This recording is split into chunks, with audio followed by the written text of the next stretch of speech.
Hello my dear student, I am PC sir, your chemistry mentor. बहुत important और high weightage topic हो रहा है केमिकल बॉन्डिंग। केमिकल बॉन्डिंग में सबसे पहला क्वेश्चन अराइज होता है, व्हाट इज बॉन्ड। बॉन्ड क्या होता है? बहुत बच्चे कंफ्यूज रहते हैं। वो सोचते हैं दो एटम के बीच में अगर एक डंडा खींच दो तो ये सिंगल बॉन्ड हो गया, दो डंडे खींच दो तो डबल बॉन्ड हो गया, तीन डंडा खींच दो तो ट्रिपल बॉन्ड हो गया। ये डंडा बॉन्ड नहीं होता, ये तुम्हारा मिथ है, ये तुम्हारा कंफ्यूजन है कि डंडे खींच रहे हो डबल ट्रिपल तो ये बॉन्ड है। ये बॉन्ड नहीं होता है। हम लोग समझना स्टार्ट करेंगे बॉन्ड होता क्या है। बॉन्ड केवल होता है फोर्स। बॉन्ड मतलब फोर्स, और फोर्स दो तरह के होते हैं, एक होता है फोर्स ऑफ अट्रैक्शन और एक होता है फोर्स ऑफ रिपल्सन। जब फोर्स ऑफ अट्रैक्शन बढ़ेगा तो बॉन्ड बनेगा, जब फोर्स ऑफ रिपल्सन बढ़ेगा तो बॉन्ड नहीं बनेगा। यानी सिंपल सी बात हो गई कि बॉन्ड बोलते हैं फोर्स ऑफ अट्रैक्शन को। Chemical bond is nothing but it is a force of attraction. तो याद रखिएगा, force of attraction he chemical bond होता है। किसी भी एटम की जो कंबाइनिंग कैपेसिटी होती है वो उसकी बैलेंसी को रिप्रेजेंट करती है, और जिस फोर्स के द्वारा एक दूसरे से वो अटैच होते हैं, एक दूसरे के साथ बने रहते हैं, उसे बोलते हैं chemical bond, force of attraction. तो पहला क्वेश्चन तो ये हो गया कि बॉन्ड क्या होता है, वो आप समझ गए होंगे। दूसरा क्वेश्चन अराइज होता है, ये केमिकल बॉन्डिंग होती क्यों है, काज ऑफ केमिकल बॉन्डिंग। आखिर बॉन्ड बनते ही क्यों हैं, जरूरत ही क्या है बॉन्ड बनने की, दूसरा क्वेश्चन है। तो फिर ध्यान रखिएगा, केमिकल बॉन्डिंग इसलिए होती है, एटम्स के बीच में बॉन्ड इसलिए बनते हैं ताकि उनकी एनर्जी को लोअर डाउन किया जा सके। क्योंकि एनर्जी घट जाएगा तो उनकी स्टेबिलिटी बढ़ जाएगा। क्योंकि हमें पता है एनर्जी इनवर्सली प्रोपोर्शनल होता है स्टेबिलिटी के, यानी एनर्जी घटेगा तो स्टेबिलिटी बढ़ेगा, एनर्जी बढ़ेगा तो स्टेबिलिटी घटेगी। तो कहने का मतलब है केमिकल बॉन्डिंग का मेन रीजन है, बॉन्ड फॉर्मेशन का मेन रीजन है कि एनर्जी को कम करो और स्टेबिलिटी को बढ़ाओ। जरा समझते हैं, समझिएगा। ये हमारे पास एटम है, एटम के पास पोटेंशियल एनर्जी हमेशा ज़्यादा होती है, ये बात आपको पता होना चाहिए। एटम के पास पोटेंशियल एनर्जी ज़्यादा है, अगर इनके पास एनर्जी ज़्यादा है तो इनकी स्टेबिलिटी कम है। तो स्वाभाविक सी बात है, दुनिया में चाहे एटम हो, चाहे इंसान हो या कोई भी हो, वो अपनी स्टेबिलिटी को बढ़ाना चाहता है। आप इसलिए पढ़ रहे हो ताकि बेटा तुम्हारी स्टेबिलिटी बढ़ सके, आप आईआईटी क्रैक कर सको, आप नीट क्रैक कर सको और डॉक्टर या आईटीएन बन सको, इसीलिए आप पढ़ाई कर रहे हो। फेल होने के लिए आप पढ़ाई नहीं कर रहे हो। तो आपके पास एनर्जी ज़्यादा है तो एनर्जी को घटाना पड़ेगा, और अगर एनर्जी घटेगा तो स्टेबिलिटी बढ़ेगी। तो अगर एटम के पास एनर्जी ज़्यादा है और ये एटम अगर कंबाइन हो जाए, अनकंबाइन, तो जब एटम कंबाइन होंगे तो मॉलिक्यूल का फॉर्मेशन करेंगे, और जब एटम कंबाइन होंगे मॉलिक्यूल बनेगा तो एनर्जी रिलीज होगी। ये प्रोसेस एक्सोथर्मिक होता है, डेल्टा एच नेगेटिव होता है। डेल्टा एच नेगेटिव होने का मतलब है कि एनर्जी सिस्टम से निकल रही है, और एनर्जी जितना ज़्यादा निकल जाएगा तो मॉलिक्यूल के पास एनर्जी कम बचेगा, यानी पोटेंशियल एनर्जी कम हो जाएगी और इसकी स्टेबिलिटी बढ़ जाएगी। क्योंकि हमने आपसे कहा था एनर्जी इनवर्सली प्रोपोर्शनल होता है स्टेबिलिटी की, अगर एनर्जी घट जाएगा तो स्टेबिलिटी बढ़ जाएगी। तो जो ये आप देख रहे हैं, बहुत सारे एटम कंबाइन होकर मॉलिक्यूल का फॉर्मेशन कर लिए। तो ये एटम एक दूसरे से कैसे रुके हुए हैं, ये एटम एक दूसरे से कैसे कंबाइन हैं, ये एटम फोर्स ऑफ अट्रैक्शन के द्वारा लगे हुए हैं, फोर्स ऑफ अट्रैक्शन के द्वारा कंबाइन हुए हैं। और जो ये फोर्स ऑफ अट्रैक्शन है, केमिस्ट्री में इसी को केमिकल बॉन्ड बोला जाता है। दो टर्म को सबसे पहले समझते हैं, व्हाट इज वैलेंस इलेक्ट्रॉन, और इसके बाद बात करेंगे व्हाट इज लुईस सिंबल। दोनों इंपॉर्टेंट है। वैलेंस इलेक्ट्रॉन क्या होता है? किसी भी एटम में बहुत सारे इलेक्ट्रॉन होते हैं, हमें बहुत सारे इलेक्ट्रॉनों से नहीं मतलब है, हमें मतलब है बैलेंस इलेक्ट्रॉन से। बैलेंस इलेक्ट्रॉन उसको बोलते हैं जो आउटर मोस्ट सेल में पाया जाता है, सबसे बाहरी कक्षा में जो इलेक्ट्रॉन पाया जाता है, जो सबसे बाहरी सेल होता है उसे आउटर मोस्ट सेल बोलते हैं, उसी को बैलेंस सेल बोलते हैं, और उसमें जो इलेक्ट्रॉन पाया जाता है उसी इलेक्ट्रॉन को बैलेंस इलेक्ट्रॉन बोलते हैं। तो केमिकल बॉन्डिंग में हमें बैलेंस इलेक्ट्रॉनों से मतलब होता है जो आउटर मोस्ट सेल में पाया जाता है, यानी outer most electron of any atom. जैसे कार्बन है तो 2 और 6, तो बैलेंस इलेक्ट्रॉन कितना हो गया? 6। सोडियम है तो 2 8 1, बैलेंस इलेक्ट्रॉन कितना हो गया 1, क्योंकि कार्बन का एटॉमिक नंबर 6, सोडियम का 11, मैग्नीशियम है 12, तो 2 8 2, बैलेंस इलेक्ट्रॉन कितना हुआ 2, एल्युमिनियम है 13, 2 8 3, बैलेंस इलेक्ट्रॉन 3। तो ये सब क्या है, ये बैलेंस इलेक्ट्रॉन है, आउटर मोस्ट सेल में पाए जाने वाले इलेक्ट्रॉन हैं। क्लोरीन है एटॉमिक नंबर 17, 2 8 7, बैलेंस इलेक्ट्रॉन कितना है 7। नाइट्रोजन है एटॉमिक नंबर 7, 2 5, बैलेंस इलेक्ट्रॉन कितना है 5। तो इन्हें बोलते हैं बैलेंस इलेक्ट्रॉन। अब बात करते हैं what is Lewis symbol. Lewis symbol होता क्या है, जो ये बैलेंस इलेक्ट्रॉन आप देख रहे हैं, ये बैलेंस इलेक्ट्रॉनों को डॉट से या क्रॉस से रिप्रेजेंट कर देना, यही कहलाता है लुईस सिंबल। जैसे सपोज करिए क्लोरीन ले लिया, क्लोरीन में बैलेंस इलेक्ट्रॉन कितना है 7, तो इसे 7 को आप चाहे डॉट से दिखा दीजिए और चाहे क्रॉस से, वो आपकी मर्जी है, लीजिए 7 हो गया। नाइट्रोजन में 5 इलेक्ट्रॉन है, चाहे डॉट से दिखाइए चाहे क्रॉस से, 1 2 3 4 5। जिनान के बैलेंस सेल में 8 इलेक्ट्रॉन होता है, 2 4 6 8। कहने का मतलब बैलेंस सेल के इलेक्ट्रॉनों को डॉट से या क्रॉस से रिप्रेजेंट करना ही कहलाता है लुईस सिंबल। अब अगला कॉन्सेप्ट आ रहा है ऑक्टेट रूल। क्या होता है ऑक्टेट रूल? बेसिकली होता क्या है, जितने नोबेल गैस होते हैं, जो जीरो ग्रुप के एलिमेंट होते हैं उन्हें नोबेल गैस बोलते हैं, और जीरो ग्रुप के एलिमेंट के पास इनके बैलेंस सेल में 8 इलेक्ट्रॉन हो जाते हैं।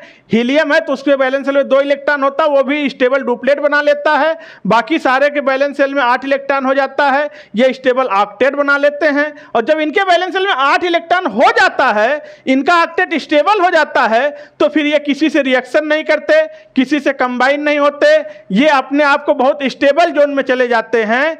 और इन्हीं को नोबेल गैस को ही देखकर बाकी सारे एलिमेंट ये कोशिश करते हैं कि हमारे भी बैलेंस सेल में 8 इलेक्ट्रॉन हो जाए। इस चक्कर में ये या तो इलेक्ट्रॉनों का लॉस करते हैं, या इलेक्ट्रॉनों का गेन करते हैं, या इलेक्ट्रॉनों की साझेदारी करते हैं, और फिर डिफरेंट टाइप के बॉन्ड बनाना स्टार्ट करते हैं। Ionic bond, covalent bond, coordinate bond, जो कि 1 बाय 1 करके हम लोग पढ़ेंगे। तो ऑक्टेट रूल आप समझ गए होंगे, यानी जीरो ग्रुप एलिमेंट के बैलेंस सेल में 8 इलेक्ट्रॉन हो जाता है, हीलियम के बैलेंस सेल में 2 इलेक्ट्रॉन हो जाता है, जो उसमें स्टेबल हो जाता है, फिर ये किसी से रिएक्शन नहीं करते हैं, इसे ऑक्टेट रूल बोलते हैं। सपोज करिए हमारे पास जीरो ग्रुप के एलिमेंट हैं, helium, neon, argon, krypton, xenon, radon. Atomic number होता है 2 10 18 36 54 86। और इसको याद करने की एक ट्रिक है, इसे आप याद भी कर सकते हैं आसानी से। हे नीलम आरजू करो जिद रहने दो, जिद करना अच्छी बात नहीं होती। हे नीलम आरजू करो जिद रहने दो।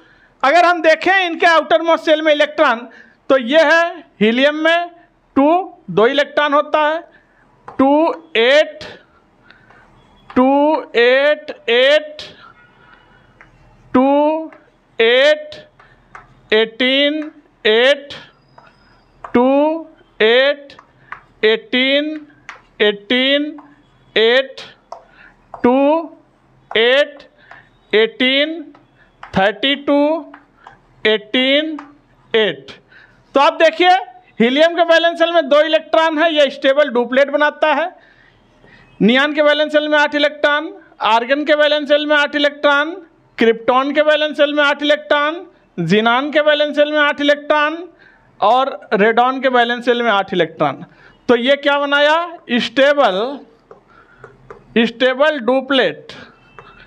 ये 2 इलेक्ट्रॉन में ही स्टेबल है, और बाकी आप सबको देखिए इनको, ये बना रहा है स्टेबल ऑक्टेट।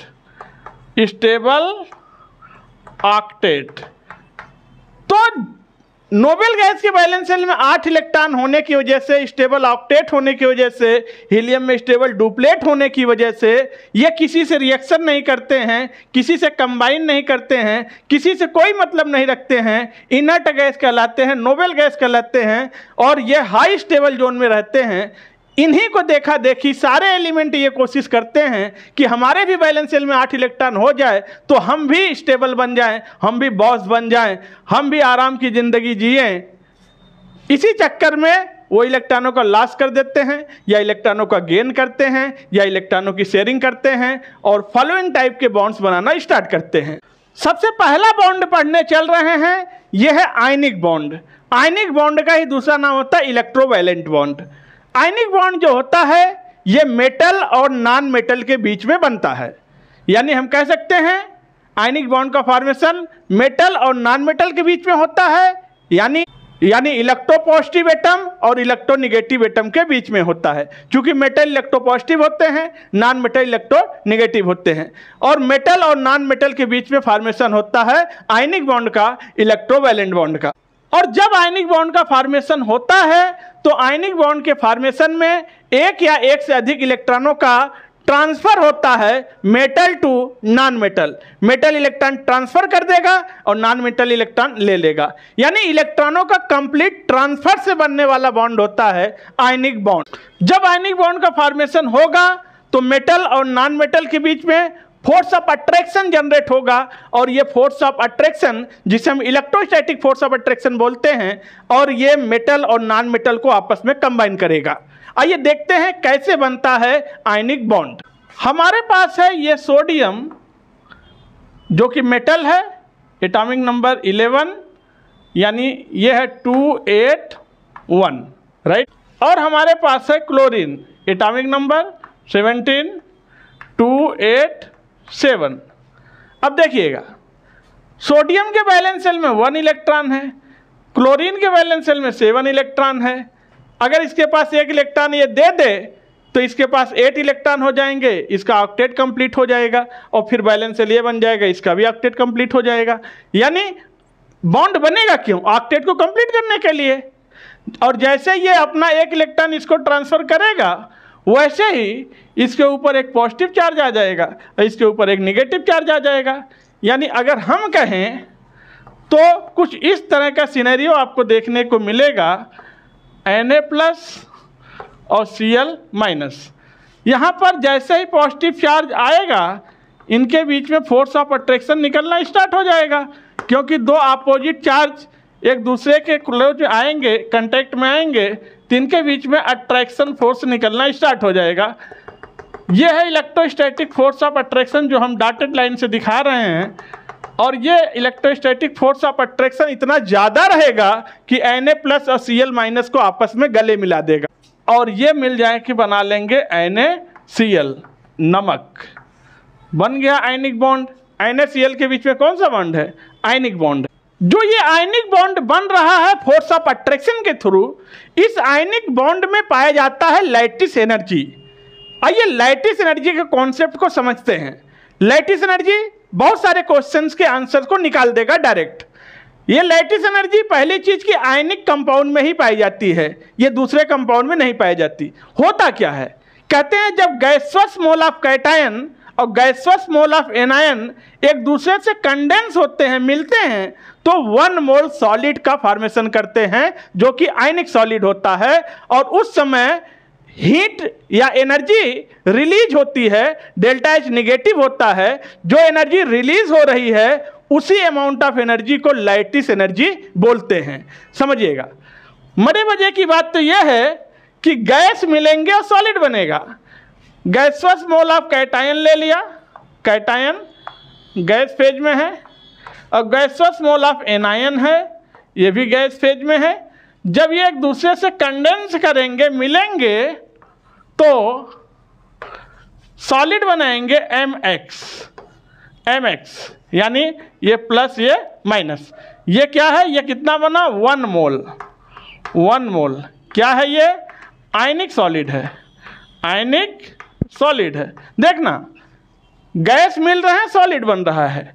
इस समय ΔH नेगेटिव होगा, एनर्जी रिलीज होगी, यानी एनर्जी रिलीज है। डेल्टा एच का मतलब एनर्जी रिलीज। और जो एनर्जी रिलीज हो रही है इसी एनर्जी को नाम देते हैं लैटिस एनर्जी। लैटिस एनर्जी यानी अब हम ये कह सकते हैं कि लैटिस एनर्जी की वैल्यू जितना ज़्यादा होगा आयनिक कंपाउंड में फोर्स ऑफ अट्रैक्शन उतना ज़्यादा होगा। Lattice energy greater than force of attraction greater, और force of attraction greater it means stability of ionic compound increase. क्योंकि फोर्स ऑफ अट्रैक्शन बढ़ेगा तो कंपाउंड की स्टेबिलिटी बढ़ जाएगी। तो हम कह सकते हैं, एक रिजल्ट ले लें, lattice energy directly proportional to force of attraction in ionic solid. It is directly proportional to stability of ionic. Lattice energy is directly proportional to hardness. Lattice energy ज़्यादा तो compound hardness ज़्यादा। Lattice energy directly proportional to melting point या boiling point। देख, ये lattice energy इन चीज़ों के directly proportional होती है, याद रखिएगा। लेकिन यही लैटिस एनर्जी की अगर हम बात कर रहे हैं तो ये लैटिस एनर्जी इनवर्सली प्रोपोर्शनल होती है वोलाटिलिटी के। अगर लैटिस एनर्जी ज़्यादा तो वोलाटाइल कैरेक्टर कम, लैटिस एनर्जी कम तो वोलाटाइल कैरेक्टर ज़्यादा। और ये lattice energy is also inversely proportional to water solubility. देखना, लैटिस एनर्जी ज़्यादा तो वाटर सॉल्युबिलिटी कम, लैटिस एनर्जी कम वाटर सॉल्युबिलिटी ज़्यादा। लैटिस एनर्जी ज़्यादा होगा पानी में कम घुलेगा, लैटिस एनर्जी कम होगा पानी में ज़्यादा घुलेगा। तो इससे हम डील करते हैं। अब सपोज करिए कि अगर लैटिस एनर्जी हमें कैलकुलेट करनी हो तो कैसे करेंगे। लैटिस एनर्जी को कैलकुलेट करने के लिए एक फार्मूला होता है, lattice energy is equal to Q1 Q2 by r square. देखना, लैटिस एनर्जी डायरेक्टली प्रोपोर्शनल है, Q1 Q2 क्या है, चार्ज है, आर स्क्वायर क्या है, रेडियस यानी साइज। तो हम ये कह सकते हैं कि लैटिस एनर्जी डायरेक्टली प्रोपोर्शनल है Q1 Q2 के चार्ज के, और यही लैटिस एनर्जी इनवर्सली प्रोपोर्शनल है साइज के। साइज बोले तो आर स्क्वायर। लेकिन याद रखना, सबसे पहले क्वेश्चन सॉल्व करते समय हम लोग चार्ज को देखेंगे, सी फर्स्ट। पहले चार्ज से क्वेश्चन को सॉल्व करेंगे, जब चार्ज से क्वेश्चन नहीं निकलेगा तो फिर साइज देखेंगे, लेकिन पहले चार्ज देखेंगे। सपोज करिए कि हमारे पास 4 कंपाउंड हैं, NaCl है, MgCl2 है, मैग्नीशियम ऑक्साइड है और एल्युमिनियम का ऑक्साइड Al2O3 है। हमें लैटिस एनर्जी निकालनी है, किसकी लैटिस एनर्जी ज़्यादा किसकी कम। पहले चार्ज देखेंगे, तो चार्ज क्या है 1 × 1, तोड़ोगे तो क्या आएगा +1 -1, 1 × 1, तो लैटिस एनर्जी कितना है 1।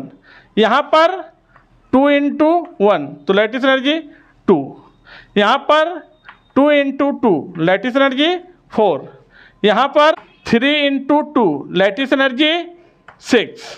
तो बताइए, जैसे जैसे लैटिस एनर्जी का अमाउंट बढ़ रहा है तो सबसे ज़्यादा लैटिस एनर्जी इसमें, फिर इसमें, और सबसे कम लैटिस एनर्जी NaCl में।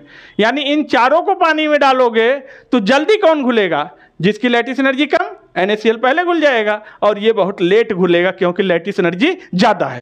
दूसरा कोई कंपाउंड लेते हैं, यह है लिथियम का फ्लोराइड, सोडियम का फ्लोराइड, पोटेशियम का फ्लोराइड,